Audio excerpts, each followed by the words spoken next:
halkani waa warbaahinta ayatiin qodobada habeenka caawa ugu waaweynaa waxaa kamid ah maxaa ka jira eedaha loo jeediyo Turkigu inuu hubeynayo ciidamo ku sugan gudaha Soomaaliland madaxweynaha qaranka Jamhuuriyadda Soomaaliland oo gabi ahaanba joojiyay ka qaybgalka xafladaha jaamacadaha dalka wasiirka wasaaradda waxbarashada Soomaaliland oo maanta canaan kala dul dhacay ardaydii ka qalin jabisay jaamacadda weyn ee magaalada Hargeysa qodobadaas iyo qodobada caalamka intaan guda galin Cabdiraxmaan soo dhaw هذه أدو ما صدق قطبنا يك وكلا يو هدي ركض فلتيجي تونا صورة قاعدون تونا قاعدين تونا تذكرنا اللي وداك تونا يتري تكور تكور حلا يسود هذا فضلك كيف قاعدو قارنك دم يسترك اسمها الناس سنور بدوين وميل كيف جوا وعن مري كيف قاعدو كيف كان لقو إلهي حقي سوى حسين لقو أكون كإلهي وحوش بو فريد علوي بدون. السلام عليكم ورحمة الله وبركاته. هل كان وحوي مسجد نور بدوين وكانوا كوسعوني إلى سيسكيسي إلى هدي حماية لحدي إلى ما تلكم مريو ما شاء الله ميل وناكسن بمرية ودمات وحنا هاي إلهي بمهد هوري إله بالي إنه سخري إنه ليريا إنه فوزي الحمد لله رب العالمين ما هذا لبعض ما هذين تلبعض بقعدنا تذكي وحق الشذي مساعد كان مسجد نور بدوين وحق الشذي وحق بدن وحيار بدن وحق الشذي لم يددق بقى وأنا هذا العيلنا وأنا هذا الغينا وأنا دعينا تصدحات وحن أظن هذا وأنا دعينا ولاش الصحافة مالك العالم كهرجي عشان تقاردون كر ذي وركان مساجك مسنور بدوين إلهي إذا خشاسي وحن لنا أنت عد كغير قاطي أنت العق أدون كغير قاطي أنت الشر كغير قاطي إلهي سبحانه وتعالى إيانا بيت وناسن شر الله قصمي بيت وناسن إلهي شر الله قصمي إلهي دم بقولنا هداف وحكي له ترتاه ما أنت واركتان كل يقدر يهوس واركتان الحمد لله ما في عمري وحوالي حالك مساجك أنت سعودي وانير بيش السناد شن يتوكل بالكيت كان ود دق حنود واركت مدير بفلوس اسمي إلهي كسكو فزينت إلهي كسكو سخر كلا كسكو مسلمين محسنين تبع هوش النوفر دي وأنا قال قيب قاطي وهالك ما تكيني ولا ليال ميل واسب مرسته ولا ليال waxaan leenahay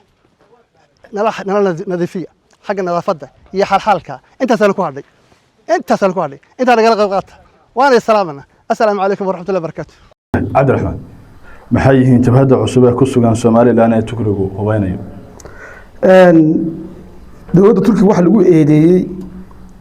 in hubeynayo jabhad cusub jabhada ku sugan gobolka geeska gaar ahaan Soomaaliland madaxweynaha jabhadda Canfarta ayaa warbaahinta la wadaagay xog serious waxaanu sheegay 18 bisha July in Turkigu uu geeyay markab huba dalka Djibouti oo sida ku dhawaad 18 container oo huba hubkaas oo ka kooban qoryaha fudud bambooyinka gacanta laga tuuro diyaaradaha droonta ah ee wax basaasa iyo hub kala duwan direys iyo agab ciidan markabkan waxa laga rogay dalka Djibouti sidoo kale waxa uu sheegay gudaha Djibouti lagu tababarayo ciidamo loo diyaarinayo inay qayb ka noqdaan guluf balaadon Soomaaliland galbeedka laga qaaday ciidamadana uu diyaarinayo dalka Turku Djibouti ay gacan siinayso oo xataa ay kamid yihiin ciidamo ka soo jeeda Soolbari in lagu tababaray marka laga hadlo labada qodob ee Turkiga lagu eedeeyay ee uu ku eedeeyay madaxweynaha Canfarta ama jabhadda Canfarta uu ku eedeeyay dalka Turku inuu qayb ka yahay qararaasaha geeska iyo gobolka dhowr su'aalood ayaa mowduucan ka dhalanaya su'aalaha ka dhalanaya waxa ugu weyn arrintan suurtagal ma tahay jirto maxaa jabhadda Canfarta keenay arrintan inay ka hadasho ee iyada dan ugu jira Soomaaliland sidee bay u ogtahay arrintaas ku dheeraamayna bal saddex su'aalood iyo wixii ka dhashay baynu mowduuca iska weydiiyeen qodobka koowaad ee suurtagal ma tahay arrinta jabhadda Canfarta ay haatan daaha ka qaaday dabcan waa suurtagal maadaama Soomaaliland iyo Turkiga oo taageersan Soomaaliya iyo xulafadooda ay aad isagoo soo horjeedaan tabiyo xeel kasta oo Soomaaliland lagu fashilin karo dagaalo sokeeyo looga ridi karo qaralaaso loo gelin karaa waa mid la adeegsanayo oo aan cidna looga turay marka hore suurtagalnimada arrintaas 70% run bay u dhowday boqolka 7 run bay u dhowday ama ciidamaha la taageero ama masaariif ha la siiyo ama hub ha loo soo dejiyo ama saanad ciidan laga taageero ama wax kale lagu taageero ujeedka uun si loo gaaro wax kasta oo loo sameeyo maxaa yeelay dowladda Turkigu waxay diidan tahay imaatinka Israa'iil ay gobolka iyo geeska soo gaarayso Soomaaliland si toos Turkigu inuu soo duulaa waa wax boqolkiiba 90 aan suurtagal ahayn ama 8 laakiin wuxuu adeegsan doonaa gamca ka dhow isaga oo dowladaha jaarka iyo Soomaalida u badan marka warbixintan jabhadda Anfartu ay sheegaysaa waa warbixin boqolkiiba 70 dhamoobi karta maxaa iyaga hadaba waxa weeye ugu jira Soomaaliland bay jecel yihiin Soomaaliland bay doon kale yihiin Soomaaliland bay doonayaan xiriir la sameeyaan Soomaaliland bay soo jiidanayaan hadday jiritaanka arrintan dhab tahay maxaa jabhadda Anfartu ugu jira dabcan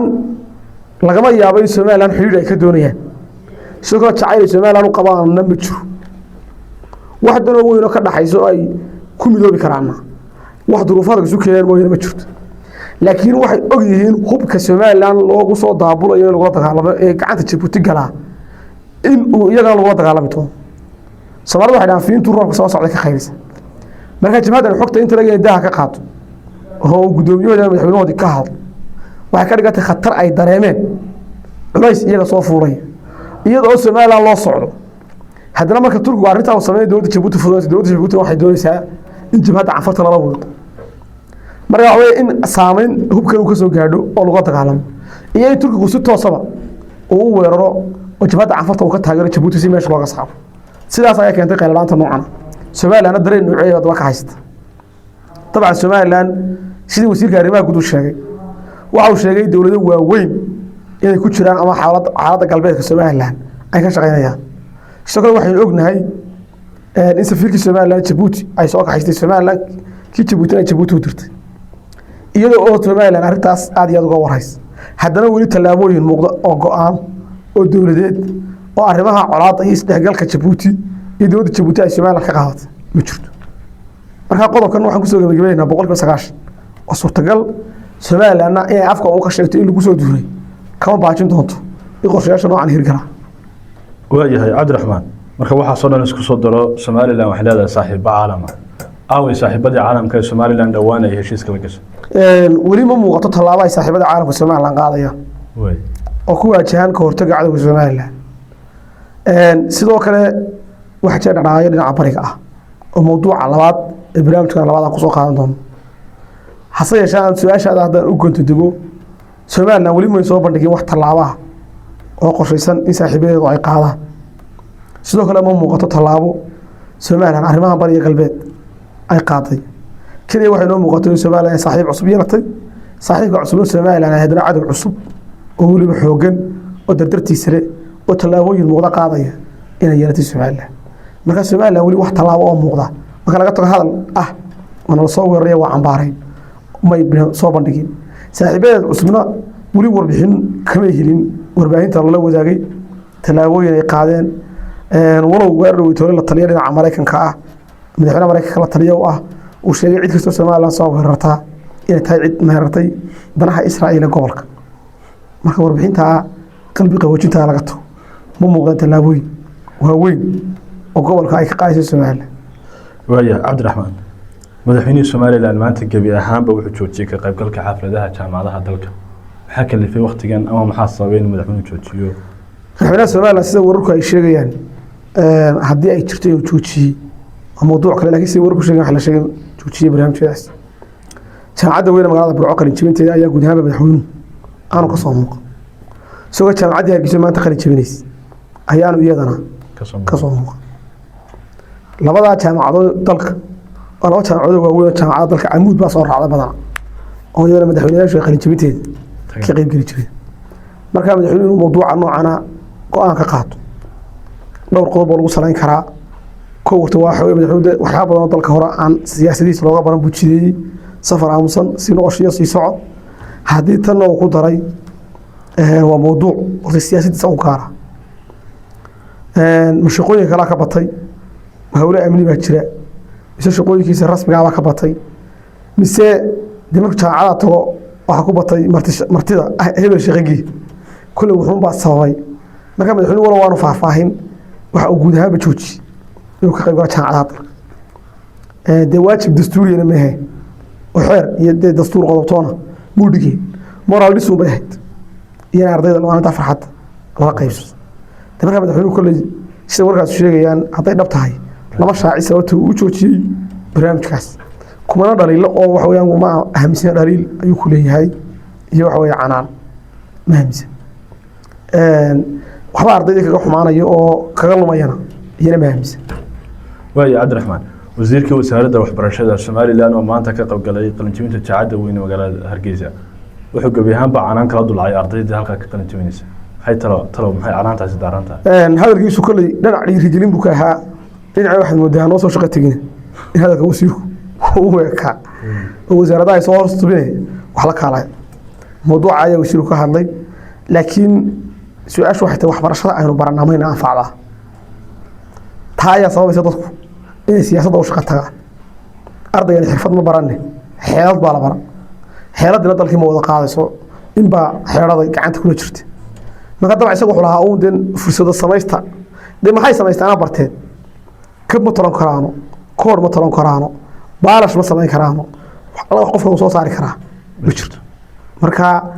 dabcan la yaab ma laha ardaygu haddii wasiirkii iyo marka agaasimaysi iyo suldaankiisii uu shahaadowgii marka buuca la joogo qalinjabinta la maqlo halhaysiyaa jira